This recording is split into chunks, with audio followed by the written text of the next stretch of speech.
그동안 올려드린 상병 시절 이야기를 주제별 합본으로 올려드립니다. 나의 상병 시절 65번째 이야기. 육격 훈련 1. 군대복 없는 사람과 두 번째 육격 훈련. 군대 생활 이야기를 하다 보면 군대복이라는 단어를 자주 사용하게 됩니다. 각자 복무했던 군대 생활에서 보직과 훈련 정도에 따라 군대복이 있고 없고를 따지게 되는 것입니다. 해병대처럼 스스로 자원해서 입대한 경우는 본인이 선택한 길이기에 제쳐두고 정상적인 입대영장을 받고 입대한 경우 병과에 따라서 특수임무를 수행하는 부대에 차출되거나 훈련이 많은 부대에 배치받아 복무했으면 군대복이 없다고 할 수 있겠지요. 반면에 후방 형토사단이나 또는 소위 특과병이라 불리는 행정, 의무, 병참 등등 기행부대에서 근무했다면 군대복이 있었다고 할 것입니다. 그런 의미에서 소위 빡세기로 소문난 보병 제2사단 노도부대에서 보병으로 군대 생활한 우리 전우들은 군대복이 없는 축에 낄 것입니다. 그런데 군대복 없는 노도부대원 중에서도 더 복 없는 사람이 있고 복 있는 사람이 있습니다. 아무래도 사단사령부나 연대본부, 대대본부, 하다못해 중대본부 요원만 돼도 일반 보병보다는 훨씬 편한 군 생활을 하게 됩니다. 내가 2등병 때 경계 파견 나가서 보았던 사단 병참대나 1병 때 잠깐 파견 생활했던 연대 정훈과 그리고 유야무야로 보고 들을 수 있는 연대, 대대, 중대본부 요원들과 우리들과는 비교할 수 없을 정도로 우리 소총중대 보병들 생활은 열악하고 힘들었던 것입니다. 그런데 이렇듯 보직에 따른 차이도 있지만 똑같은 보병중대에서 똑같이 근무하는 같은 소대, 같은 중대원들 중에도 군대복 있는 사람과 복 없는 사람으로 나뉘게 됩니다. 그것을 가름하는 것에 몇 가지 기준이 있는데 대표적인 것이 팀스피리트 훈련과 육격 훈련입니다. 즉 가장 힘든 훈련인 이 두 가지를 군 복무기간 중에 몇 번씩 참가하느냐에 따라 군대복 있는 사람과 없는 사람을 나누는 것입니다. 먼저 팀스피리트 훈련은 매년 3월경에 실시되었는데 우리 부대는 2년에 한 번씩 참가를 했습니다. 그러다 보니 어떤 사람은 한 번만 참가를 하고 전역하지만 어떤 사람은 두 번씩 팀스피리트 훈련에 참가하게 되는 것입니다. 이때 한 번만 참가하는 사람은 그런대로 군대복이 있는 사람이고 두 번을 참가하면 군대복이 없는 사람이 되는 것입니다. 앞서 팀스피리트 훈련 이야기를 다뤘거니와 준비 과정과 본훈련 과정이 힘들고 만만치 않았기 때문입니다.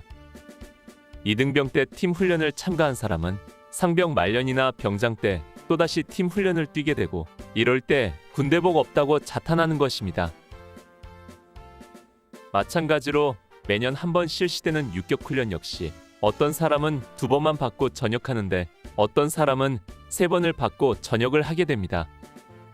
여기서 육격을 두 번만 받고 전역하면 그런대로 군대복이 있는 것이고 세 번 받게 되면 그야말로 군대복이 지질이 없는 사람이 되는 것입니다. 우리 부대는 보통 5, 6월 사이에 육격 훈련이 실시되었습니다. 따라서 33개월 근무를 기준으로 5월에서 10월 사이에 입대한 사람들은 육격을 두 번만 받을 가능성이 많았고 11월에서 4월 사이에 입대한 사람들은 세 번 유격 훈련을 받을 가능성이 높았습니다. 그런 의미에서 12월 군번인 나는 복 없는 축에 끼어 육격을 세 번 받을 공산이 컸습니다. 물론 훈련 일정이 당겨지거나 늦춰지면 그 경계선에서 울고 웃는 사람이 생길 수 있겠지만 나는 육격 훈련을 세 번 받을 것이 100% 확실했습니다. 반면 팀스피리트 훈련은 상병이 되어서 받았기 때문에 한 번만 받을 공산이 컸습니다. 그런데 정말 군대복 없는 사람은 팀스피리트 훈련 두 번에 육격을 세 번 받는 사람도 있었습니다. 우리 사단이 팀스피리트 훈련에 참가한 1980년, 1982년에 팀스피리트를 2, 3개월 앞두고 입대한 사람들은 2등병 때 팀 훈련 뛰고 1병 초에 육격 뛰고 상병 때 두 번째 육격 뛰고 병장 초에 두 번째 팀 훈련 뛰고 병장 말년에 세 번째 육격을 하고 전역하는 진짜 군대 말로 재수 온 붙은 사람도 있는 것입니다. 그러나 군대 복이 없는 사람 중에서도 요행으로 육격을 2번만 받는 사람이 있었습니다. 그것은 휴가나 파견 등으로 부대를 떠나 있는 경우입니다. 팀 스피리트 훈련은 워낙 큰 규모 훈련이기 때문에 휴가나 파견이 정지되어 100% 편제를 유지해서 훈련에 참가해야 하지만 육격은 그렇게까지 통제하지 않았기 때문에 재수가 좋으면 휴가나 파견 등으로 훈련을 건너뛸 수 있었던 것입니다. 이런 사람들은 선택받은 사람이라 할 수 있는 특별한 케이스였습니다. 이렇듯 육격 훈련은 힘든 훈련이었고 할 수만 있으면 빠지고 싶은 훈련이기도 했습니다. 세 번째, 육격 훈련을 받아야 하는 군대복 없는 고참들은 자신들의 신세를 한탄하고, 나처럼 지난해 한 번 육격을 경험해 본 중고참들은 또다시 당할 그 지옥 같은 순간을 떠올리며 몸서리쳤습니다.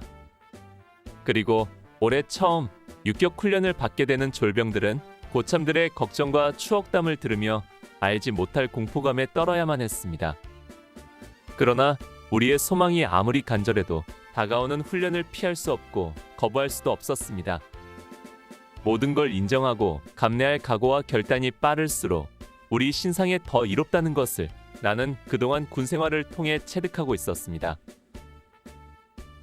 1982년 5월 24일 월요일, 마침내 내 군대 생활 중 2번째 육격 훈련이 시작되었습니다.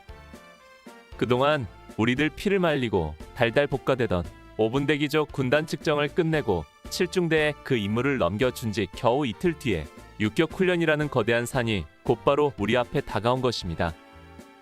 정말 우리 상황이 첩첩산 중 산 넘어 산이라는 옛 속담 그대로였습니다. 5분 대기조를 인계해주고 난 다음 날인 5월 22일 토요일 오전 10시부터 육격 훈련 출발을 위한 연대장 군장 검사가 있었습니다. 우리는 완전 군장에 모든 장비를 갖추고 9시부터 연병장에 집합하여 대대장의 지휘 아래 연대장 군장 검사 예행 연습을 했습니다. 중대와 대대 간부들은 혹시라도 연대장 지적 사항이 나올까봐 집합해 있는 우리들 사이를 다니면서 복장을 점검하고 군장 상태를 살폈습니다. 그러나 10시 정각에 도착한 연대장은 대대장 신고를 받고 간단한 훈시를 하고는 10여 분 만에 신고식 겸 군장 검사를 마치고 떠났습니다. 늘 느끼는 것이지만 본행사보다 준비하는 과정이 힘들다는 것을 다시금 느끼는 순간이었습니다. 아무튼 육격 훈련을 떠나기 앞선 공식적인 행사는 끝나고 이제부터는 비공식적인 준비 과정에 들어갔습니다. 나의 상병 시절 66번째 이야기. 육격 훈련. 2. 두 번째 육격 훈련 준비. 육격 훈련 출발을 앞두고 연대장에 대한 신고와 군장 검사를 끝으로 공식적인 출발 준비는 마쳤습니다. 그러나 이제부터는 진짜 중요한 준비 과정이 남아 있었습니다. 육격 훈련은 산악 훈련과 이어지며 모두 3주간에 걸쳐 실시됩니다. 첫 1주간은 육격 훈련, 나머지 2주간은 산악 훈련이 실시되고 마지막 복귀는 100km 완전 군장 행군으로 마무리되는 것입니다. 이렇듯 3주간에 걸쳐 장기간 실시되는 훈련이었기 때문에 우리들 자체적으로 준비하는 과정도 만만치 않았습니다. 특히 야전에 나가면 늘 부실해지는 식사로 인한 간식류와 부식류를 준비하는 것이 가장 크고 중요한 일이었습니다. 우리가 야전으로 나가면 분대 텐트를 치고 분대 단위로 생활하게 됩니다. 따라서 모든 준비는 분대 단위로 실시합니다. 우리 총일분대에는 분대장 장하사가 가장 선임이었고 분대원으로는 내 부사수인 최상병이 가장 고참이었습니다. 그리고 이총사수 손상병이 내 동기이고 나머지 3명은 후임병들이었습니다. 지난해 첫 육격 때는 내가 졸병이었기 때문에 고참들이 시키는 대로 현대상회나 사슴집에 가서 사오기만 하면 되었는데 이번에는 나와 우리 동기들이 중고참으로 직접 모든 준비 과정을 챙겨야 했습니다. 그동안의 전통대로 분대장인 장하사가 제법 많은 돈을 내고 최상병과 나와 손상병이 얼마간 객출하여 라면과 빵과 과자와 고추장, 통조림 등을 샀습니다. 다행히 나는 팀 스피리트 훈련 직후에 사랑하는 여인과 어머니께서 연거 후 면회를 왔기 때문에 용돈이 좀 있었습니다. 그런데 이 같은 간식과 부식류들을 사오는 것으로 끝이 아니었습니다. 이것들을 가지고 가야 하는데 앞서도 말씀드린 것처럼 이처럼 준비한 그것들을 군장 속에 넣는 작업이 쉽지만은 않았기 때문입니다. 3주간의 야전 생활이기 때문에 여벌의 전투복과 속옷, 그리고 세면도구 등을 반드시 챙겨야 하는데 그러다 보면 군장 속 공간이 좁기 때문에 준비한 것들을 넣을 공간이 늘 부족한 것입니다. 특히 이번 유격 훈련을 앞두고 대대에서 반드시 챙기라고 지시가 내려온 것이 있었는데 그것은 바로 체육복이었습니다. 그 이유는 이번 유격을 마치고 산악 훈련을 하는 동안에 우리 대대에 태권도 승단 심사가 예정되어 있었기 때문입니다. 따라서 태권도 연습과 승단 심사를 위해 추리닝과 운동화를 반드시 가져가도록 한 것입니다. 그렇지 않아도 좁아 빠진 군장 속에 추리닝과 운동화까지 챙기려니 군장은 더욱 복잡해진 것입니다. 우리는 준비한 간식과 반찬들을 각자 군장에 최대한 집어넣고 반압과 방독면 주머니 등 조금이라도 빈 공간이 있으면 들어가는 대로 우겨 넣었습니다. 그래도 남는 것은 판초우이와 텐트 속에 넣어서 군장에 매달았습니다. 이 준비는 다음 날인 일요일 오후까지 계속되었습니다. 육격훈련 출발 이틀 전인 5월 22일 토요일 오전 10시에 연대장 군장 검사를 받고 점심을 먹은 다음 우리 소대는 구초소 너머 박막골 마을에 모내기 대민지원을 나갔습니다. 대민지원의 묘미는 점심밥을 사제 음식으로 먹으며 막걸리 한 잔을 마시는 것인데 오후에 갔으니 그런 즐거움도 없었습니다. 다만 오후 참으로 나온 국수에 막걸리 몇 잔을 마시는 것으로 만족해야 했습니다. 소대 전체 인원이 나가다 보니 인원이 많아서인지 저녁 식사도 자대로 돌아와 짬밥을 먹어야 했습니다. 그리고 그날 밤 연례 행사처럼 되어온 졸병들 집합이 있었습니다. 육격 훈련과 산악 훈련을 앞두고 졸병들의 군기를 잡겠다는 명분으로 집합시킨 것이었습니다.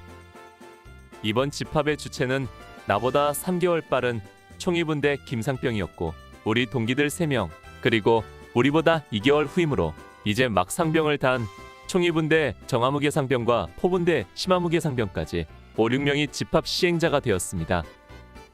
그리고 집합 대상자는 아래로 7, 8명에 이르는 졸병들이었습니다. 김상병과 내 동기들은 나보고 졸병들 군기 잡으러 함께 올라가자고 했지만 나는 거절했습니다. 매 주일마다 교회 가자고 권면하고 교회에 가서는 형제라고 부르는 그들을 아무 이유 없이 모아놓고 기합 주고 폭행할 수는 없었기 때문이었습니다. 그래서 나는 상병이 되면서 후임병들 군기 잡는다는 명목으로 집합시켜 얼차려를 주고 폭행하는데 절대 동참하지 않겠다고 결심하고 있었습니다.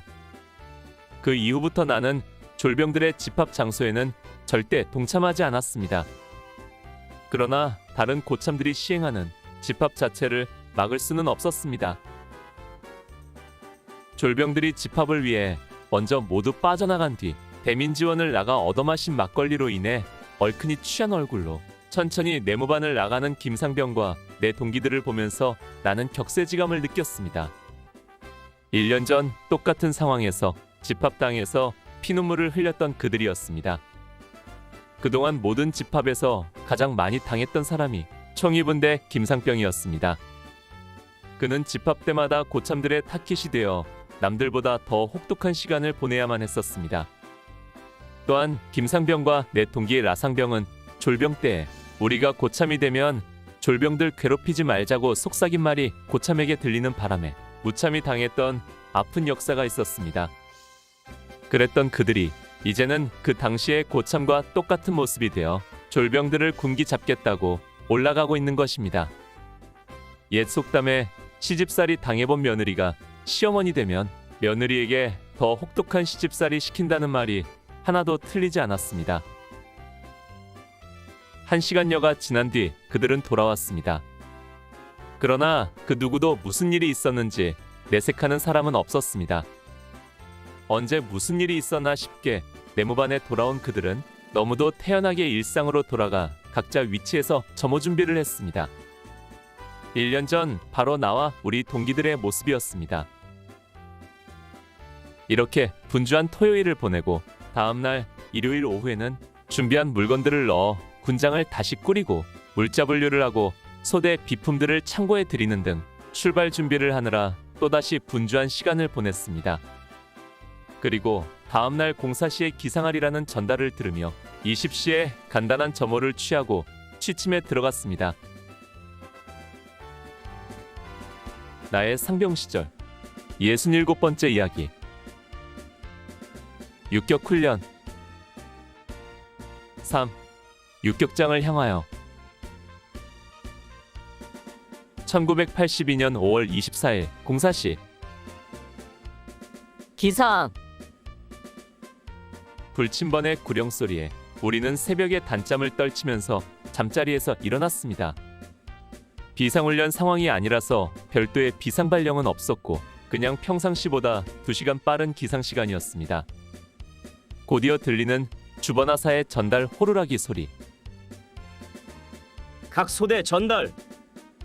복장을 갖추고 완전 군장에 장비를 지참하고 공사 시 30분까지 연병장에 집합. 우리는 매트리스와 군장을 꾸리고 남은 모포를 개서 소대 창고에 들이고 기타 소대 물품들까지 창고에 들인 후 창고문을 잠그고 못질하여 폐쇄시켰습니다. 더블백 등 물자 분류는 전날 다 했기 때문에 정리할 것은 그리 많지 않았습니다. 이제 떠나면 3주 후에나 돌아올 내무반이었기에 모든 것을 깨끗하게 정리했습니다. 공사 시 30분. 어둠 짙은 새벽 공기를 뚫고 우리 3대대 병력은 모두 연병장에 집합했습니다. 10여 분 뒤 대대장이 단상에 올라 대대 작전 참모인 남구락대 위에 출발 신고를 받고 간단한 훈시를 했습니다. 우리 대대는 오늘부터 3주간에 걸쳐 육격 산악 훈련을 실시한다. 첫 일주일간은 사명산 육격장에서 육격 훈련을 실시하고 이어서 산악 훈련과 100km 행군이 이어진다. 모든 대대원들이 열애의식을 버리고 훈련에 최선을 다해 임해주기 바란다. 특히 고참 병사들은 솔선수범하여 부임들에게 본을 보여주도록 한다. 훈련간 특별히 안전에 유의하고 단 한 사람도 불미스런 일이 없도록 정신 똑바로 차려 훈련에 임하도록 한다. 이상. 대대장의 훈시가 끝나자 작전 참모가 출발을 명령했습니다. 공호시 정각. 구중대를 선두로 순서대로 출발하여 우리 중대는 세 번째로 출발했습니다. 어둠이 점차 물러가고 희뿌연 여명이 밝아오고 있었습니다. 행군은 최단 코스로 11초소를 넘어 대월리로 해서 중리를 거쳐 석현리 고개를 넘어 양구 선착장 못 미쳐 첫 번째 휴식을 했습니다.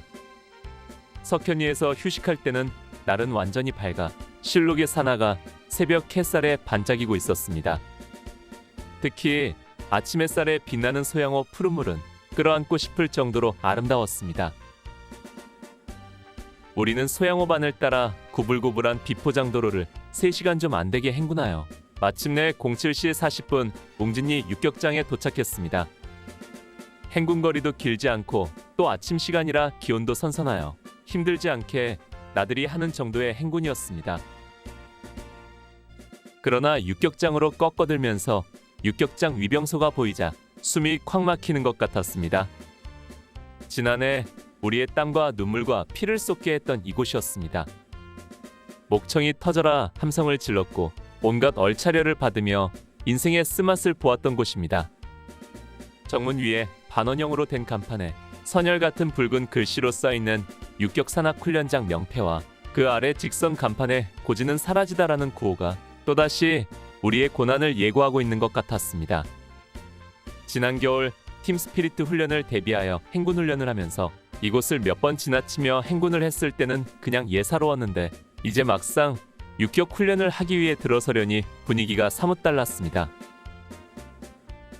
그러나 아직까지 분위기는 평온했습니다. 우리가 정문을 지나 수경지로 올라가는데 육격조교로 차출되어 일주일 전부터 와서 교육을 받은 육격조교들이 일렬로 서서 무표정한 얼굴로 우리들을 맞아 주었습니다. 우리 중대에서 차출된 조교들도 빨간 모자에 흰 장갑을 어깨에 꽂고 미동도 하지 않고 서 있었습니다. 하사와 상병급들로 이루어진 그들은 대부분이 나보다 후임병이거나 동기들이었습니다. 아직까지는 같은 중대 대대원으로 서 있지만 당장 교육에 들어가면 안면몰수할 그들이었습니다. 조교와 피교육생의 입장에서 어쩔 수 없는 상황이지만 그래도 함께 동고동락하던 전우가 어느 순간 폭군처럼 변해 기합을 주고 우리는 그 앞에서 떨며 당해야 한다는 것이 조금은 버겁고 가슴 아픈 현실이었습니다. 수경지에 올라 각 중대별, 소대별, 분대별로 수경제를 할당받고 일부는 아침밥을 타러 대대 취사장으로 내려가고 나머지는 수경 준비를 시작했습니다. 그리고 아침 식사를 마치자마자 본격적으로 텐트를 치기 시작했습니다. 나는 지난해 경험이 있어서 수경지도 낯설지 않고 일머리도 잘 알기 때문에 후임병들을 독려하여 신속하게 수경 준비를 해나갔습니다. 먼저 주변 산으로 가서 지주목으로 쓸 나무들을 잘라왔습니다. 갈참나무와 잣나무 등이 우리들의 대검과 곡괭이를 갈아 만든 도끼 아래 무참히 잘렸습니다. 요즘 같으면 상상도 할 수 없는 일이지만 그 당시에는 당연한 일처럼 아무 거리낌이 없었습니다. 우리가 수경할 곳은 이미 수경지가 잘 조성되어 있어서 텐트를 치는데 땅을 파거나 자리를 만들 필요가 없이 신속하게 수경 준비를 할 수 있었습니다. 육격장에서의 텐트는 분대원 전체가 다 함께 사용할 공간이기 때문에 크고 넓은 텐트를 칩니다. 텐트를 여러 장 이어 붙여서 최대한 크고 높게 막사를 만드는데 우리는 이런 텐트를 콘서트 막사라고 불렀습니다. 당시 군용 텐트에는 똑딱이 단추들이 달려 있어서 서로 쉽게 연결할 수 있어서 분대원 모두의 텐트를 이어 붙이면 넓고 커다란 텐트를 만들 수 있었습니다. 군용 폴대는 약하기 때문에 산에서 잘 나온 나무를 지주목으로 세우고 지붕 가로대로 사용합니다. 그리고 그 나무들을 이용하여 텐트 입구 옆쪽에 총기거치대를 만들고 머리맡에는 군장과 철모, 장구류를 수납할 관물대도 만듭니다. 이렇게 텐트가 완성되면 바닥에는 낙엽과 풀을 깔 풀로 깔아 땅에서 올라오는 냉기와 습기를 막고 그 위에 판초 오일을 깐 다음 모포를 깔면 텐트 작업이 마무리됩니다. 육격장에서는 수경 준비와 더불어 해야 할 중요한 일이 육격 관물을 수령해서 분배해 주는 일이었습니다. 육격장에서는 육격복과 철모, 탄띠, 수통 등 육격장에서만 사용하는 관물이 별도로 지급되어 육격 훈련 동안 사용하고 훈련이 끝나면 반납하는 것입니다. 아무래도 격렬한 훈련을 하다 보니 우리가 기존에 사용하던 보급품들이 망가질 우려가 있기 때문일 것입니다. 텐트 공사를 하면서 일부 인원을 차출하여 육격 관물을 수령하러 보냈습니다. 지난해에는 나도 유격 관물을 수령하러 갔었는데 올해는 조금 고참이 되었다고 후임병들만 가더군요. 사실 소대원이 사용할 유격 관물이 생각보다 많아서 지난해 10명이 갔는데도 끙끙대며 들고 와야 했습니다. 분대장 1명이 후임병 10명을 데리고 간 뒤 남은 사람들은 텐트를 마무리했습니다. 그리고 잠시 후 육격 관물을 수령해 왔고 그것을 다시 분대별 개인별로 분배하는 작업을 했습니다. 이렇듯 첫날은 자대에서의 이동 행군과 오전 동안은 수경 준비와 육격장 관물 수령 및 분배 등으로 훌쩍 지나갔습니다. 나의 상병 시절 68번째 이야기. 육격 훈련 4. 두 번째 육격 훈련이 시작되다. 1982년 5월 24일 월요일.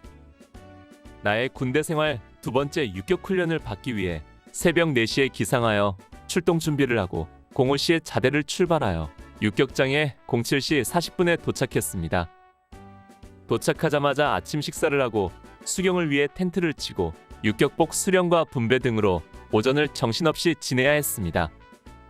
그래도 그동안 워낙 많은 야전 훈련을 했기 때문에 수경 준비는 일사불란하게 진행되어 오전 안에 모든 것을 끝내고 텐트로 들어가 휴식을 할 수 있었습니다. 녹음이 짙어진 5월의 삼형산 계곡은 푸르고 청량했습니다. 살랑이는 바람 속에 어디선가 꽃내음도 풍겨오는 것만 같았습니다. 텐트 문을 열어놓고 누우니 풍광 좋은 관광지에 나와서 야영하는 기분이었습니다. 그러나 이곳은 가장 힘든 훈련을 받아야 하는 육격장이었습니다. 앞으로 5일 동안은 나 자신을 버리고 오로지 고난의 땀을 쏟으며 뛰고 달리고 또 목이 쉬도록 함성을 질러야 합니다. 아마 저 아름답게 보이는 실록의 사냐가 떨리며 메아리치는 시간들이 될 것입니다. 그러기에 나는 이번이 두 번째 육격이지만 여전히 걱정스럽기는 매 한 가지였습니다. 지난해 첫 번째 육격 때는 졸병으로서 군기가 바짝 든 상태였고 처음 겪는 상황이었기 때문에 모든 걸 체념하고 감내했었습니다. 그러나 이번에는 그 모든 상황들을 알고 있기에 다가올 그 모든 순간이 눈앞에 펼쳐지는 것입니다. 또한 어느 정도 중고참이 된 상태에서 계급장을 떼고 후임들과 똑같은 조건에서 훈련해야 한다는 것도 부담스러웠습니다. 계급이 깡패라는 군대에서 혹여라도 선임병으로서 권위를 실추시키는 모습을 보여주는 것은 아닐까 우려가 되었던 것입니다. 그래서 내 나름대로 소대 중고참으로서 후임병들에게 부끄럽지 않은 선임의 모습을 보여야겠다는 다짐을 해보지만 그것이 말처럼 쉬운 일은 아닐 것입니다. 육격장에 도착한 5월 24일 오후는 정비 시간으로 우리에게 휴식 시간이 주어졌습니다.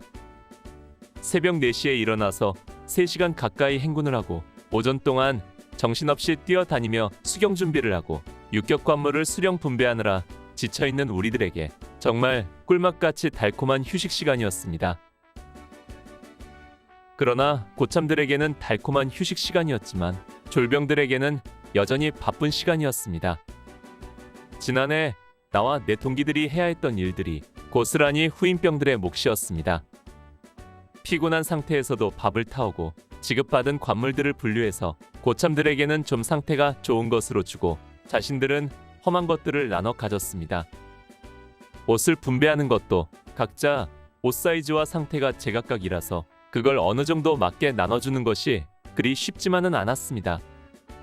그래도 고참들에게는 그런대로 몸에 잘 맞고 상태가 좋은 것으로 주고 후임들은 그저 대충 맞으면 입는 것입니다. 그리고 분대원들의 올빼미 번호를 부착하고 찢어진 옷 등을 수선하는 일도 졸병들이 해야 할 일이었습니다. 고참들은 너나 할 것 없이 텐트 안에 누워서 잠을 잤습니다. 나도 이제는 직접 일을 할 군번이 아니라서 그저 졸병들에게 얼른 하고 쉬어라 정도의 입에 발린 소리만 하고는 피곤한 몸을 쉬었습니다. 나는 고참이 되면 그러지 않아야겠다고 생각했었지만 어느새 나도 모르게 고참으로서의 특권의식에 빠져있는 내 모습을 볼 수 있었습니다. 굳이 변명하자면 육격 훈련은 계급장을 떼고 하는 훈련이지만 수경지에서는 기존의 조직 문화에 따른 위계 질서가 그대로 유지되기 때문에 나 혼자만 특권의식을 버린다고 해결될 문제는 아니었습니다. 아무튼 육격장에 도착한 첫날 오후 폭풍전야의 고요함같이 힘든 훈련을 앞둔 상황에서 우리는 모든 만사를 잊고 늘어지게 낮잠을 잤습니다. 유격장에서의 첫날 공식 일정은 이날 19시 대대장에 대한 입소 신고로부터 시작되었습니다. 저녁 식사를 마치고 곧바로 집합하여 연병장으로 이동하여 대대장에게 입소 신고를 한 것입니다. 아직까지 육격조교들은 우리들을 통제하지 않고 한쪽에 서서 우리와 똑같이 대대장에게 신고를 했습니다. 대대장 이상옥 중령은 야전지휘관답지 않게 호리호리하고 자분자분한 이미지였지만 육격장이라 그런지 강도 높게 훈시를 했습니다. 오늘부터 일주일간 육격 훈련이 실시된다. 금년 유격 훈련에 우리 3대대 전 장병들은 단 한 사람의 열애 없이 훈련에 적극적으로 참여하여 모두가 싸우면 반드시 이기는 육격대원으로 거듭나기 바란다. 훈련간 교관과 조교들의 지시에 무조건 복종하여 단 한 사람도 불미스러운 상황이 생기지 않도록 하라. 신고식은 간단히 끝났고 곧바로 제1일차 야간 교육을 각 중대별로 실시하도록 했습니다. 첫날의 야간 교육은 야간 종합 각개전투였습니다. 중대장 통제하에 각 소대장이 교관이 되어 육격장 계곡으로 흩어져 야간 각개 교육을 했는데 말이 교육이지 휴식이나 다름없었습니다. 그런 교육은 평소 자대에서도 수도 없이 했던 교육이었기에 특별히 육격장까지 와서 할 이유가 따로 없었던 것입니다. 특히 지난 팀 스피리트 훈련을 앞두고 야간 각계 주간교도 훈련을 거의 FM대로 실시했었기 때문에 우리로서는 더 이상 배우거나 훈련할 것이 없었습니다. 게다가 칠흑 같은 어둠 속에 누가 보고 지적할 사람도 없기 때문에 교육은 그저 앉아 쉬는 것이었습니다. 사실 어둠 속에서 이동하다가 생각지 않은 사고라도 나면 큰일이기 때문에 중대장이나 소대장들도 훈련을 강요하지 않았습니다. 본래 밤 10시까지 예정된 교육이었지만 중대장은 9시가 되기 전에 수경지로 돌아가도록 했고 수경지에 도착해서는 각 소대별로 인원 파악해서 보고하고는 곧바로 취침에 들어갔습니다. 육격장에서의 첫날 일정은 이것으로 끝났습니다. 새벽부터 분주하게 움직였지만 오후에 충분한 휴식을 취했기 때문인지 아니면 나도 고참이 되어서인지 육격장이라는 것만 빼고는 그리 힘들지 않은 하루였습니다. 그러나 이것은 정말 폭풍전야의 고요함일 뿐이었습니다. 나의 상병 시절 69번째 이야기. 육격 훈련. 육격장 첫 아침. 첫 번째. 1982년 5월 25일 화요일. 유격장에서의 첫날 아침이 밝았습니다. 평소 자대에서의 기상시간보다 30분 빠른 05시 30분. 기상! 불침번의 외마디 소리와 함께 유격장에서의 치열한 하루가 시작되었습니다. 이어지는 주번하사의 전달 소리. 즉시 육격 복장으로 1조점호 집합. 예령도 없이 즉시 동령이 전달됩니다. 우리는 득달같이 일어나 육격복을 입고 통일화를 꿰차면서 서둘러 수경지 앞내과 옆에 공터에 집합을 했습니다. 중대원 집합이 끝나고 각 소대 인원 점검을 마치자 주번하사가 인솔하여 육격장 연병장으로 이동을 시작했습니다. 연병장으로 가기 위해 수경지에서 내려오는 길은 자갈이 많은 도로였습니다. 이 길을 통일화를 신고 뛰기에는 쉽지 않았지만 그래도 우리는 조교들에게 트집을 잡히지 않기 위해 열심히 뛰었습니다.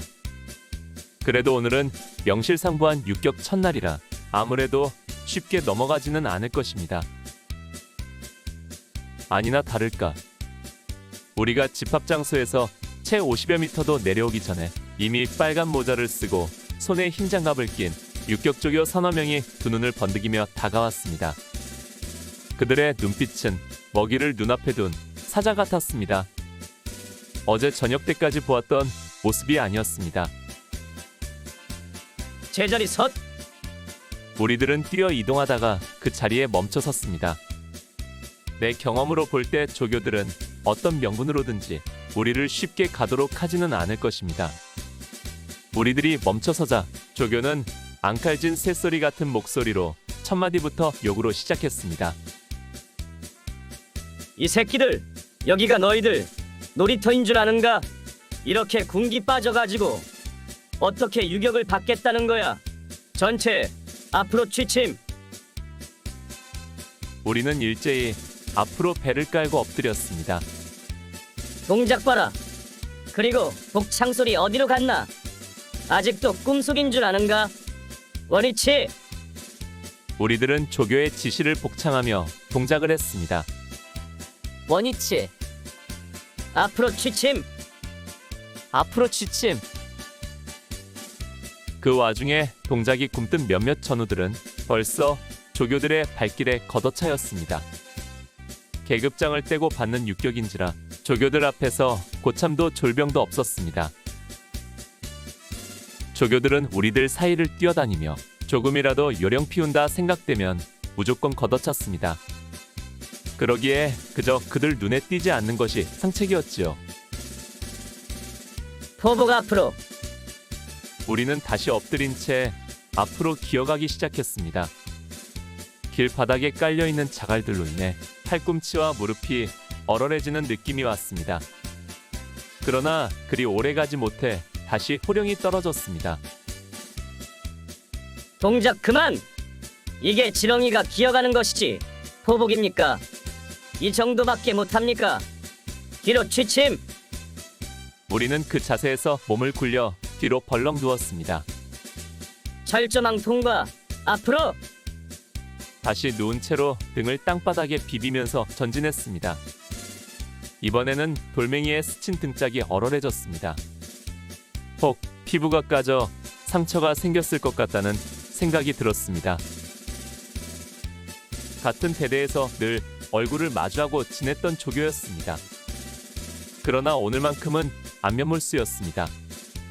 빨간 육격조교 모자의 차양을 반달처럼 둥글게 말아 얼굴의 절반 이상을 가릴 정도로 앞으로 깊숙이 눌러 쓴 조교들은 눈빛을 번뜩이며 입에서는 평소에 듣기 어려운 강한 새소리 같은 목소리로 험악한 말들을 쏟아내고 있었습니다. 나는 유격조교들을 보면서 처음 입대하여 논산훈련소에서 훈련 받을 때 내무반장들과 훈련소 조교들의 모습과 목소리를 들을 수 있었습니다. 그러면서 주어진 역할과 임무가 사람의 모습을 좌우한다고 생각했습니다. 저들의 본래 모습과 성정이 저런 것이 아니었는데 육격조교라는 임무와 역할이 저렇게 만드는 것이지요. 그러나 아무리 그들을 이해한다고 해도 현실은 내게 육체적 고통을 수반하며 가혹하게 다가왔습니다. 내 생각과 느낌과는 아무 상관없이 육격조교의 지시는 쉴 새 없이 계속되었습니다. 동작 그만! 좌로 굴러! 동작 그만! 우로 굴러! 전체 포복 앞으로! 자갈길 위에서 10여 분 이상을 구르고 기면서 위병소 뒤까지 내려왔고 위병소부터는 오리걸음으로 겨우 연병장에 도착할 수 있었습니다. 뜀걸음으로 2, 3분이면 도착할 거리였지만 연병장 가는 길은 20분 이상 갖가지 얼차려를 받으며 가야 했습니다. 그 길은 그야말로 온갖 얼차려의 현장이었고 고난과 고통의 행로였습니다. 여명이 밝아오는 새벽 첫 시간부터 팔다리와 등줄기가 얼얼하고 이마에 땀이 송글송글 맺혔습니다. 복창 소리를 지르다 보니 벌써 목에서는 쉰 소리가 나오고 있었습니다. 나의 상병 시절 70번째 이야기. 육격훈련. 육격장 첫 아침. 두 번째. 1982년 5월 25일 화요일 새벽 5시 30분에 기상하여 1조점호를 치르기 위해 육격장 연병장으로 가는 길은 그야말로 고통과 고난의 행로였습니다. 우리들은 수없이 많은 욕설을 들으며 자갈길에서 포복과 철조망 통과와 좌우로 굴러를 해야 했고 결국은 오리걸음으로 연병장까지 가야 했습니다. 육격훈련은커녕 첫날 1조점호를 치르기도 전에 지쳐서 쓰러질 지경이었습니다. 그러나 이제 시작이었습니다. 06시 연병장에 도착하여 각 중대별로 정렬하자 곧바로 1조점호가 시작되었습니다. 올해의 육격교관은 구중대의 신임 소대장으로 들리는 소문으로는 그가 육사 출신이라고 했습니다.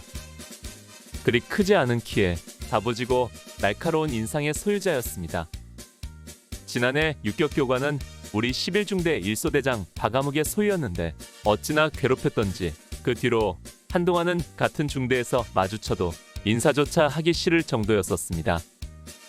올해는 그나마 다른 중대 소대장이라 다행이란 생각이 들었습니다.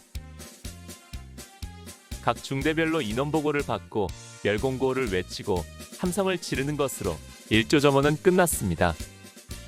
나는 지난해 경험이 있어서 이렇게 1조점호를 일찍 끝내는 의미를 알고 있었습니다. 바로 이어지는 아침 구보 때문입니다. 또다시 고난의 행로가 시작되는 것입니다. 구보는 구중대부터 출발하여 각 중대 간 약간의 시간차를 두고 출발했습니다. 이것도 구보 중간에 얼차려를 실시하기 위한 포석이라는 것을 나는 알았습니다. 구보가 시작되자 각 중대별로 서너 명의 조교가 따라붙어 인솔을 시작했습니다. 구보 대열이 육격장 위병소를 벗어나자마자 예상했던 대로 인솔하던 육격조교의 카랑카랑한 목소리가 울려 퍼졌습니다. 제자리 섰. 이 모든 것이 통과 이래였습니다. 그러기에 그저 주어진 환경에 순응하며 견디는 것만이 최선이라고 생각하며 나는 몇 번씩이나 속으로 다짐을 했습니다. 거꾸로 매달아도 시간은 가는 곳이 군대라는 말처럼 참고 견디면 시간이 모든 것을 해결해 주리라고 굳게 믿고 있었습니다. 이 새끼들 이렇게 군기가 빠져가지고 육격 받을 수 있겠어? 전체 그 자리에 대가리 박아. 우리는 원산폭격부터 시작했습니다. 조금이라도 머뭇거리거나 동작이 늦은 사람들에게는 가차없이 군화발이 날아들었습니다. 대체로 어영부영하다가 걸리는 사람들은 군대 생활을 할 만큼 한 고참들이었습니다.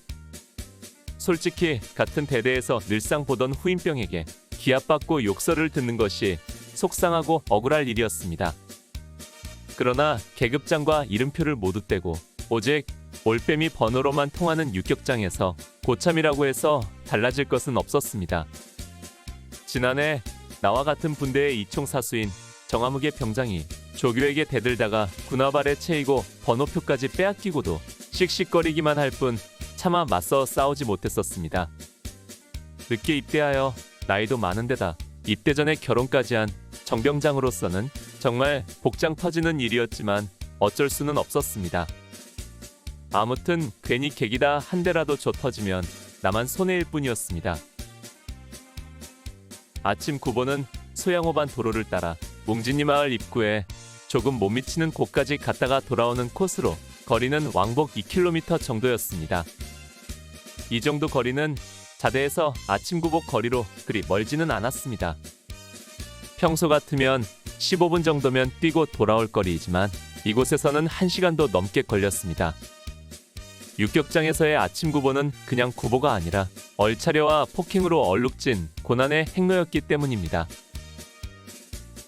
구보를 마치고 연병장으로 돌아와 다시 집합하여 인원 점검을 하는 것으로 첫날 일조점호를 끝냈습니다.